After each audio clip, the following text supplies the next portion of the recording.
Welcome to the Dr. JJ Thomas Podcast.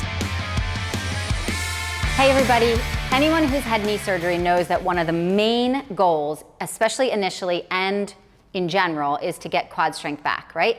It's critical to recovery of your knee. Here's something that you might not know. Sometimes quad strength or quad activation is limited because of your hamstrings. Here's how you can tell. Sit on a supported surface, nice and firm. Hopefully your feet are dangling quite a bit. What I want you to do is sit real tall, upright, and then try to extend your knee. This is obviously it's going to be most clear in people that have been new post-operative. Disclaimer, make sure that this is something that you're allowed to do at this phase of your rehab, regardless of what it is. If you're not sure, give us a call or call your PT. Anyway, what you'll do is extend your knee in a neutral spine, okay? Compare that to how you do in a slumped posture. Is it better or is it worse?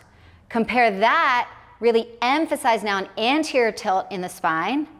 And if it's harder, which even mine is a little harder there, but more limited by tissue, if you find yourself like shaking, I'm faking it, but if you find yourself like shaking there, it's a sign that your quad is inhibited by tight hamstrings. So that's your cue. You need to work on your hamstrings a little bit more. I'm going to show you one of my favorite hamstring exercises you can do to resolve this inhibition problem. Let's go do it. You're going to be on the ground. Hold onto the band. Feet up on a bench if possible. Hips, knees, and ankles are in line. You're going to grab the band outside shoulder height, so you're not like all jammed up in here, but you're gonna be out here. Make sure your whole hand is grabbing the band, not just part of it, okay? Grip is involved in the entire core stability pattern, so we wanna make sure the whole hand is involved here. You're gonna pull this band down towards your belly button level. Head is neutral. Now you're gonna lift your butt up in the air and dig your heels, so you're activating your hamstrings, pulling them back. From there, if you can, so if this is all you can do, great, no problem. Stay here, hold it, and release. If you're ready to progress, maintain this pressure with the upper body. You can even push and pull down at the same time.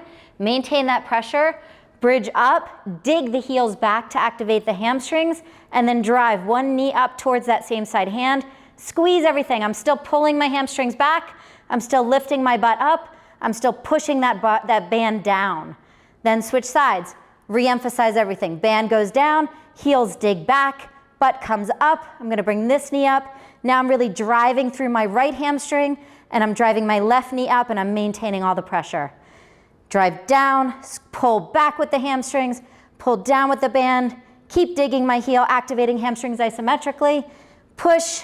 We're activating core, we're activating shoulder core, we're activating glutes, we're activating hamstrings, we're activating hip flexors, we're getting it all. So when the body works together like that as a system, it learns how to move the way it's intended to. It learns how to move efficiently, and as a result, it decreases compensations that you tend to form. So give it a try. Let me know how it goes.